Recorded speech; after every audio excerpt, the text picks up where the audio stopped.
Welcome, friends, to the Earthkeepers podcast. I'm Forrest Inslee, inviting you to explore more creation-centered ways of thinking and being, and deeper connection to our places. In past episodes, we've taken a look at the ways in which time spent in nature can promote personal wholeness and healing. In this episode, we'll look at how that dynamic plays out in an unexpected context among soldiers in the U.S. Army. I'll be talking with Drew McGinley, a chaplain in the Army currently stationed in Bavaria. In his work of caring for the spiritual and emotional lives of enlisted men and women, Drew has integrated guided experiences in the outdoors to promote health, from personal resilience to relational wholeness to processing past and present trauma. At the heart of his work is a belief in what the theologian Martin Buber calls the I-thou relationship. That term refers to a way of engaging others that promotes empathy, respect, and mutuality, as opposed to the more transactional objectifying mode of the I-it relationship. Through outdoor experiences like hiking and rock climbing, Drew teaches soldiers this more authentic way of being, not just in relationship to other people, but also in relationship to creation. Well, Drew, welcome to the podcast. I wonder if you could tell us about your role in the military and perhaps give us a sense of your responsibilities in that role. Well, thanks for having me. I'm glad to be here and to share a little bit about what I do in the military. One thing I need to put out, I'm speaking from my own experience and offering my own thoughts, and I am not speaking on behalf of the United States government. I'm a chaplain in the Army. I have been in the Army for almost 19 years now, and I've been a chaplain since 2016. Chaplains have been a part of the Army since 1775 with the founding of the Continental Army. George Washington recognized that the relationship with God often resulted in virtuous living with their soldiers, and so he really fought to have chaplains as part of the Army, and also assisted in having moral courage in times of trial. And so today, as a chaplain, part of that tradition, and we're there to help ensure soldiers and families can exercise their religious liberties. And really, it comes down to First Amendment rights. One of the big reasons why we're there is because of what we call the two clauses in the First Amendment, which is the free exercise of religion, and then what we call the non-establishment clause. And I'll get to what that means here in a second. Everything we do kind of falls under two categories: provide and advise. And so with the free exercise of religion, we're there to provide religious support like worship services, pastoral counseling, and so on and so forth. There's a lot of collegiality between chaplains, and we understand that we have different views on some pretty significant things, but we value the free exercise of religion so much that we have that working relationship, and we don't water down our own faith in the process. Really, it's a true valuing of a person's choice. And then the non-establishment clause, that falls under the advise aspect of what chaplains do. We're really there to help ensure that the commanding officers or leading sergeants of the military don't, in a way, make their unit a Christian unit or a Muslim unit by maybe coercing soldiers. So if you don't come to church with me on Sunday, you're going to get in trouble, that kind of stuff.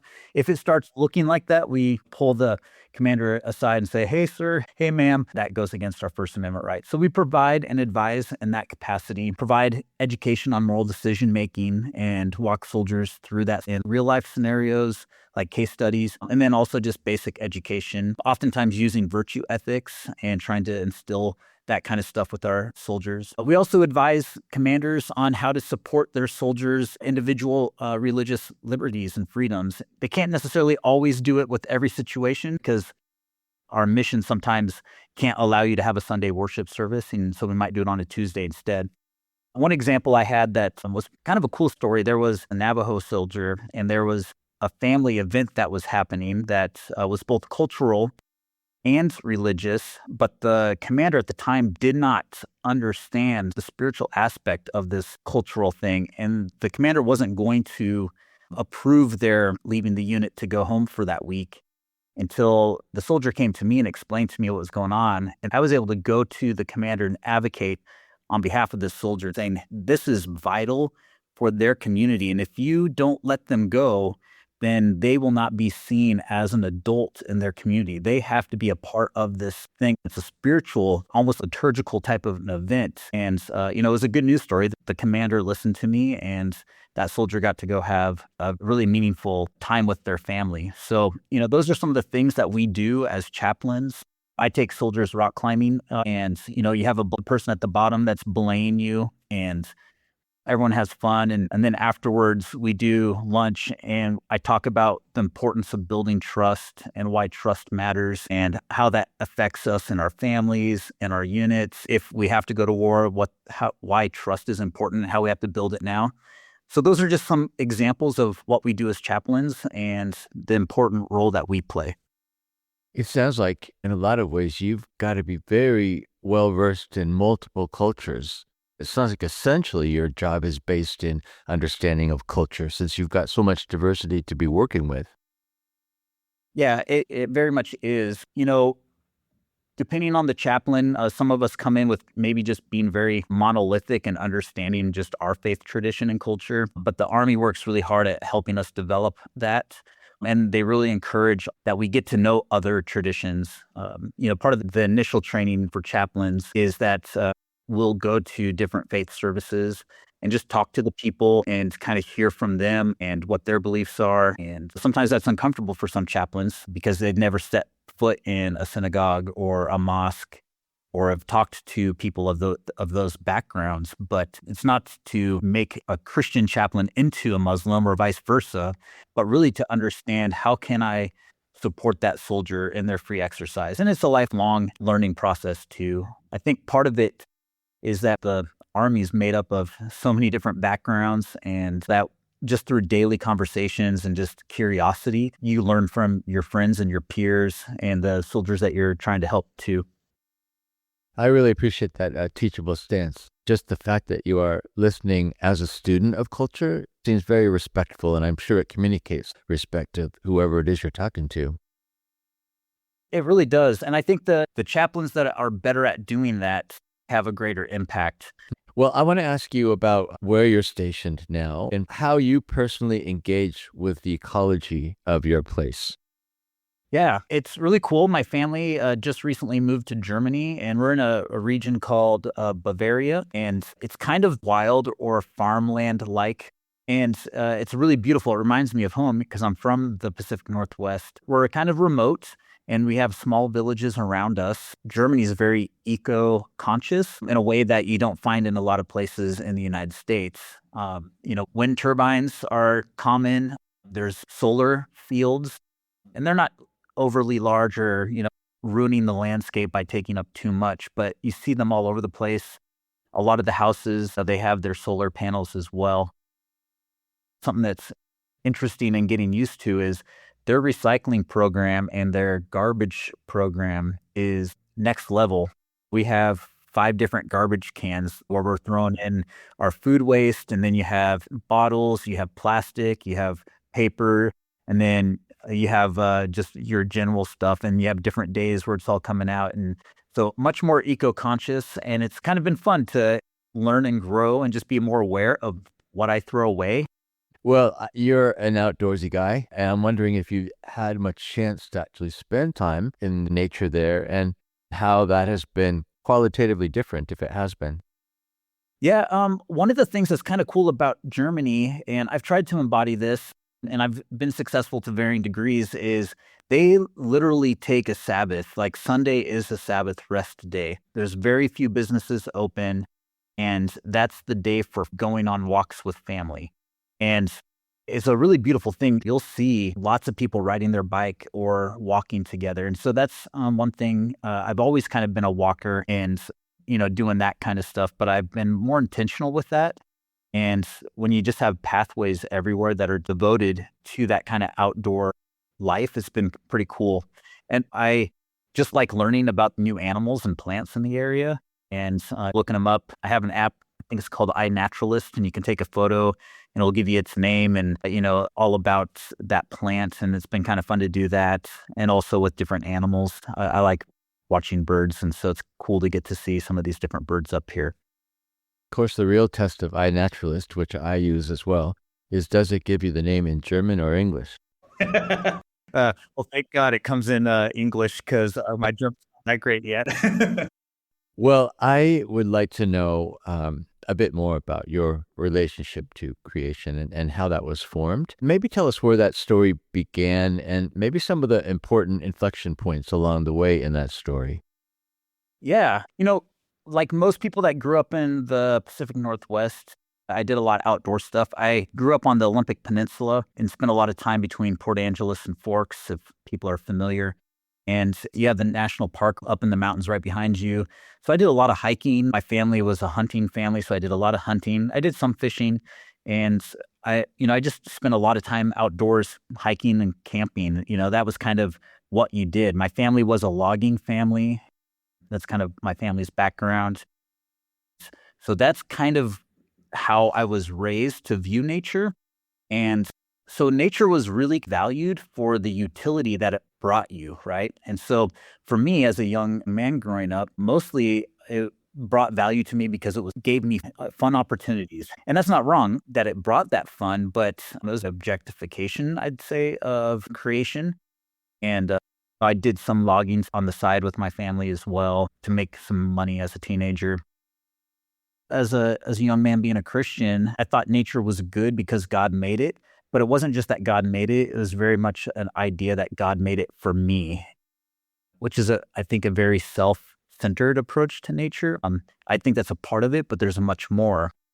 I didn't know that there was another way to look at creation when I was growing up. But two things coincided roughly about the same time. The first was I was working on my master's, and one of the theology classes that we took, my professor was really influenced by Martin Buber. And so I read the book, I and Thou, and Martin Buber changed my life.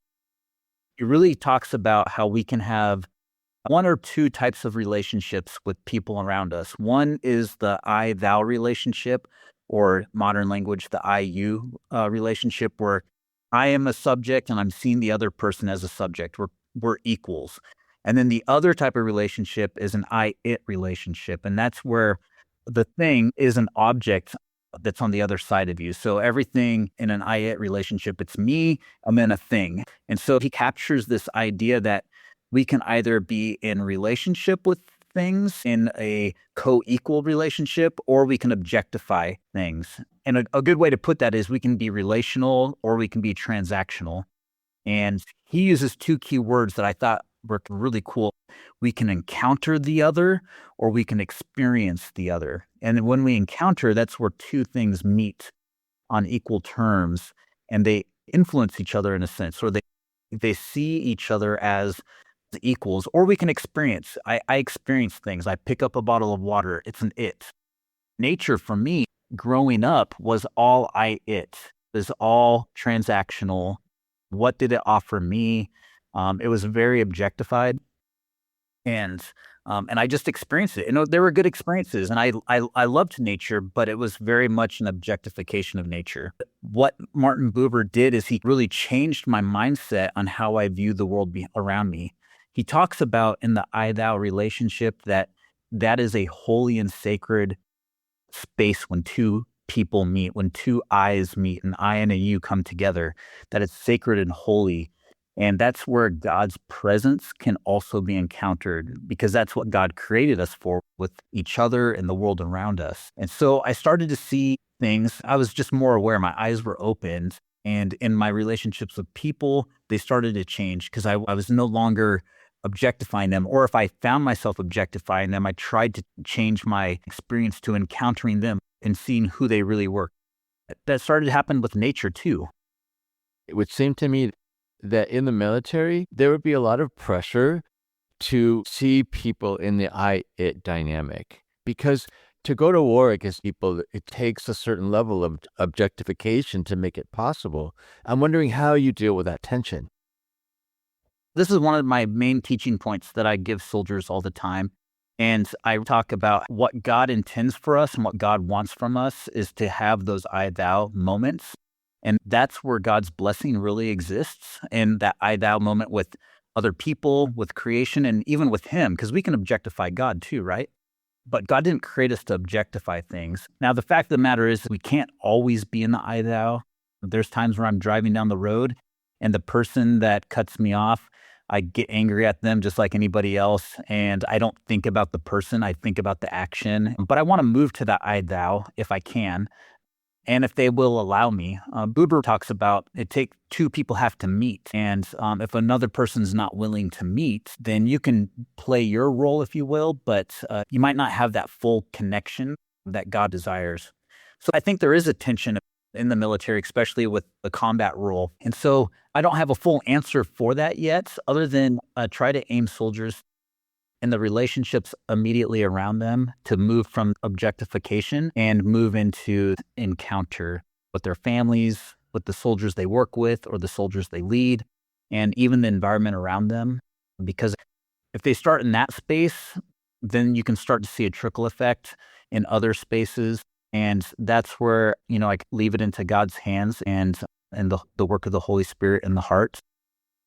I have taught community development at the master's level, and one of my students actually came to the program because of his experiences in the military, in Afghanistan in particular. He had a similar experience of understanding the I-thou relationship with Afghans around him, and it was in great part because kids would approach him and want to have a relationship, and so he got to know the kids and eventually got to know their parents, and for him that was transformational.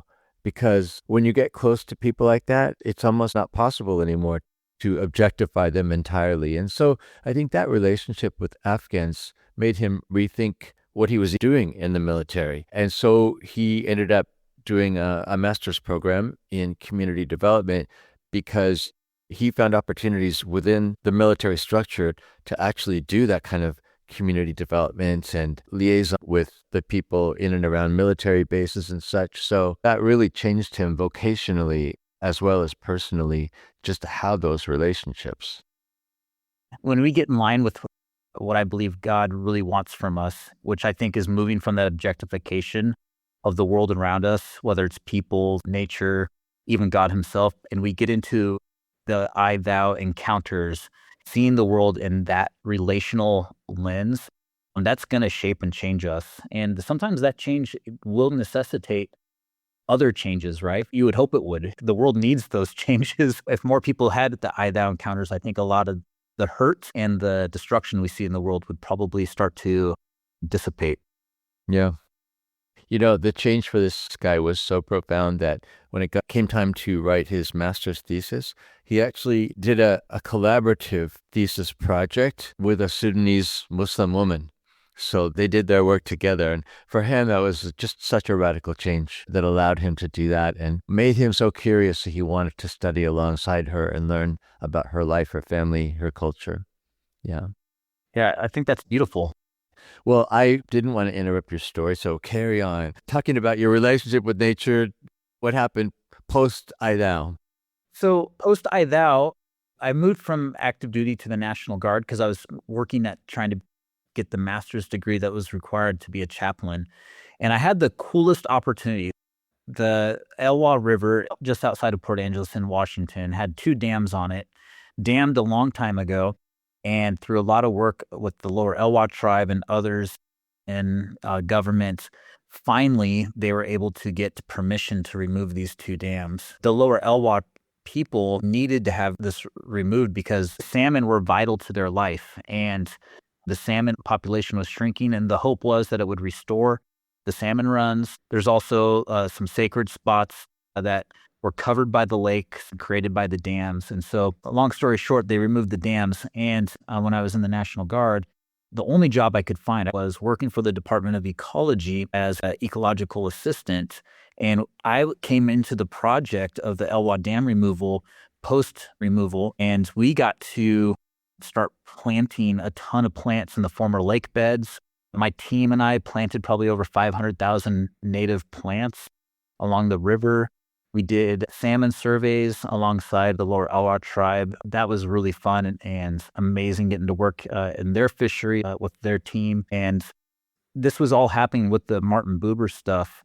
Again, my whole life with nature prior to nature was something that had value if it had utility. And here I was in this new situation. I got to start seeing it through the lens of the I thou. And so I'd go out to these places and I'm holding these baby plants, and like this is a life. And it sounds weird, but and this has a lot of potential and it could bring a lot of healing. And I had these I thou encounters with these plants. And in that, God was in that space and God was teaching me how to appreciate his creation in a new way. And, I just got to do that every single day. And it looked different every day with our different tasks, but that was what was happening in my heart. And that put me on a different path of appreciating nature and God's creation in a different way and just opened my eyes to God's world and the world that he's called us to care for.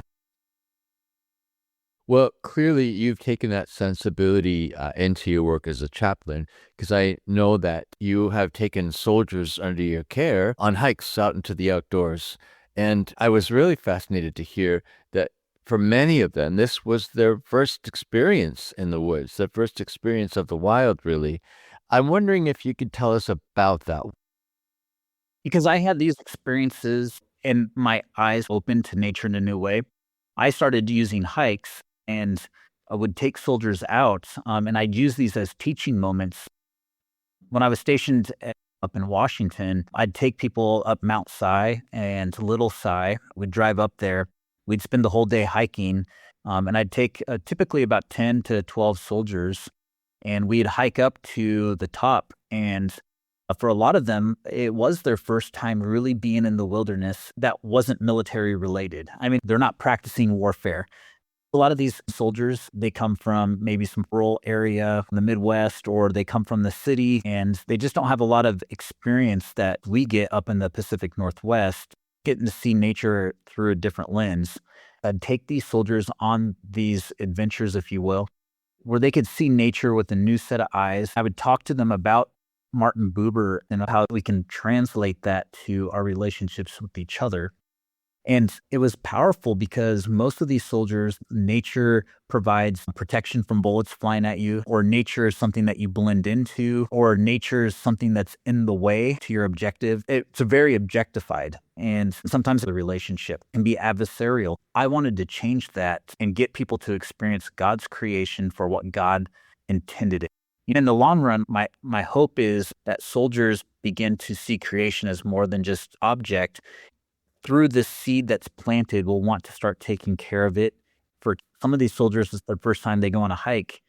And then they come to me and they're like, "Hey, chaplain, that was awesome. And where are some other hikes in this area? When are we going again?" And you can see that there's this love that's blossomed that wasn't there before. Like their eyes were open to something new. And you see this healing transformation that takes place in them. Nature can be healing and therapeutic, and you actually see it happening in real life. You see soldiers come to you depressed for various reasons, sometimes abuse that happens in their life before they become a soldier. Maybe they're just having a hard time fitting in with the unit that they're in. Maybe they're having relational problems at home with their spouse. The people I typically take on hikes with me, about half of them are ones that I'm doing counselings with.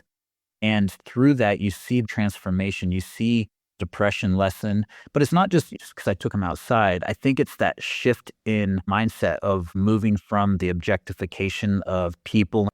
They start to see things in a more relational way and the way that God intended it. And that brings healing into their lives.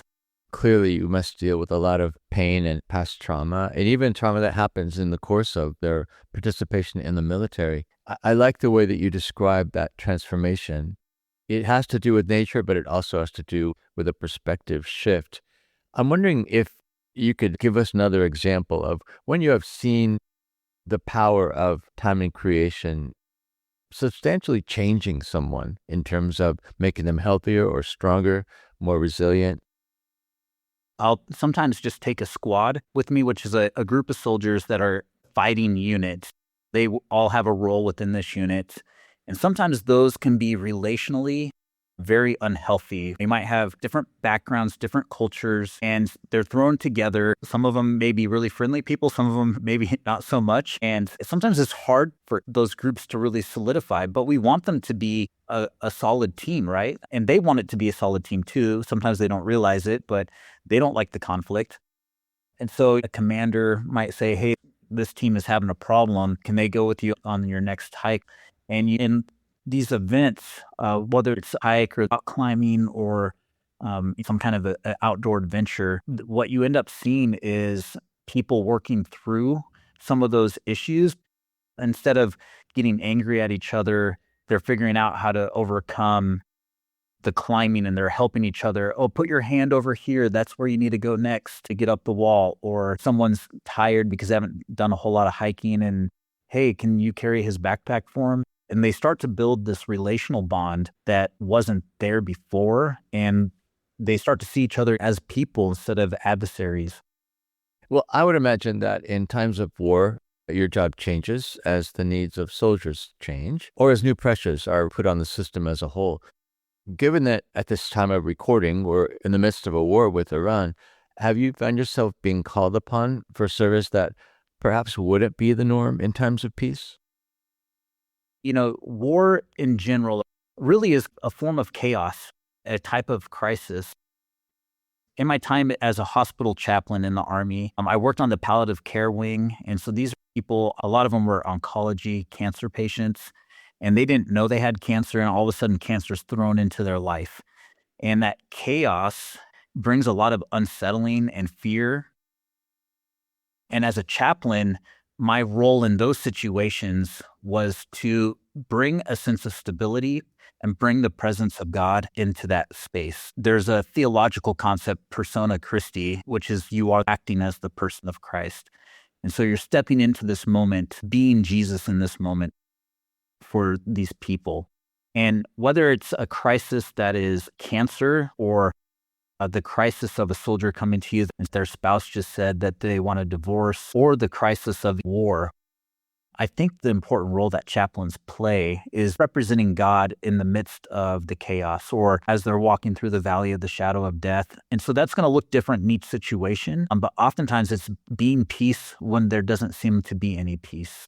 And really just trying to bring a vision for hope where maybe they don't have that. When you're in the midst of chaos and someone isn't freaking out, but they're calm and they have peace or they present peace, all of a sudden it gives a glimmer of hope and light. And I think for chaplains, that's an important role that we play within the military. Yeah, no doubt. I'm wondering about the cost of war to the environment. When I interviewed someone from Ukraine not too long ago, she talked about the sensibility that the Ukrainian people had about their land, and that warfare was really damaging the land. In the military, is that a sensibility people are really thinking about, or is that just something that's too outside the realm of consideration, given the ends and objectives of the military? Yeah, I think there's probably a spectrum there.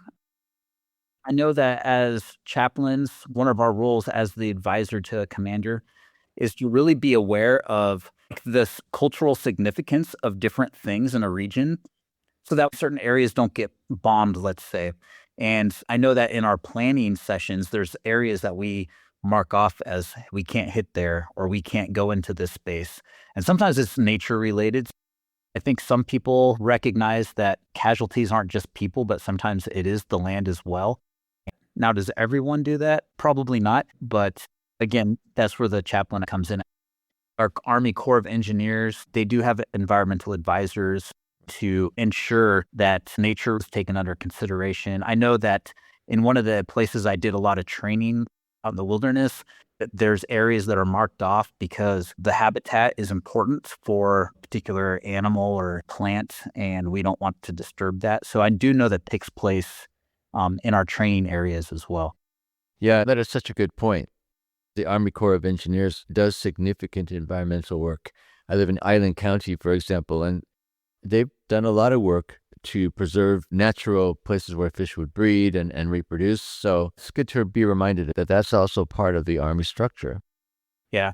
A lot of people don't realize a big part of the Army is to do war, but we also have our civil affairs and our medical corps. They do a lot of good things in this world, like the Ebola outbreaks that took place in Africa. The people that went there to help, that was mostly Army doctors and medical providers. And we also have our civil affairs. We have veterinarians that will go into regions and provide medications to people's livestock to bring health to their agricultural areas. We don't want ecological collapse that then leads to warfare of some type when people are fighting over resources. So a lot of that wing of the Army is seeking to prevent conflict by bringing health to the ecology or to the agriculture and bringing stability. Yeah, I have a nephew, actually, who is a veterinarian in the military. That's what he does. Very cool. I've got to work with our vets a handful of times, and I really have enjoyed working with them. Well, hey, I have one last question. When you think about the broader listening audience to this podcast, both in the States and around the world, what do you think might be something they can take away in view of things that you have been learning in the service as a chaplain? I think the biggest thing I've learned as a chaplain working with people is that you can't expect total change overnight. It takes time for people to learn a new idea or have a vision for their world. It takes a while for it to get rooted in their life. And I think sometimes we are just a little too impatient to allow God to work in people's hearts. And if we can slow down a little bit and give some grace and see the person behind the process, that we can maybe actually get to see some healing take place or some transformation take place. But oftentimes we get offended at what we see right in front of us, and it stops the conversation before the change can even take place. Whether it's changing the view of how you see nature and creation around you or how you see other people around you, it takes a while for that sometimes to take roots. Let me push you to extrapolate from that and say, what does that mean specifically in terms of relationship to the rest of the community of creation? Are there implications? Yeah, I think for me, I started off as someone that enjoyed the environment, enjoyed creation because of what it gave me or what I took from it. And I don't think I was a bad person per se. I was a person that actually cared for a lot of people and did a lot of good things in this world, but that was out of sync with God's vision for what it means to be a person in this world. And it wasn't until I got this idea that someone gifted me that I started seeing how it took place in my relationships with the people around me. But then it took about another 8 months for it to bear fruit in my relationship with the world around me in creation. And so, sometimes we as people who are passionate about certain things, especially about creation, we get frustrated, we get angry, and we want to see that change take place right away because we know the harm that's happening to creation. Sometimes we may end up cutting off a future ally or friend because the change hasn't taken place fast enough. The important thing that I've learned is sometimes it takes time and grace and patience and seeing the person behind the process, allowing us to still value the person behind the beliefs.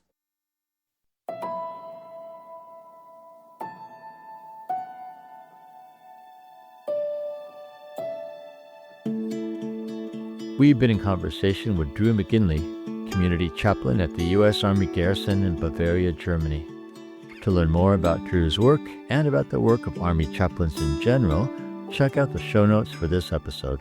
And Birthkeepers Podcast is a production of Circlewood. Our executive producer is James Amidon, and our sound engineer is Dave Wolfers. Jesselyn Gentry is our communications manager, and our music was created by Forrest Reed and Levkin Potovsky. I am Forrest Dinsley, your podcast host, and I'm really grateful for the time you've spent listening to this episode. Help us expand our reach by following or subscribing to this podcast on your favorite listening platform, and be sure to go to earthkeepers.online to sign up for our podcast newsletter. If you know someone who would benefit from hearing this podcast conversation, it would be great if you could send them a link. In any case, I hope you'll join us again for our next episode of the Earthkeepers Podcast.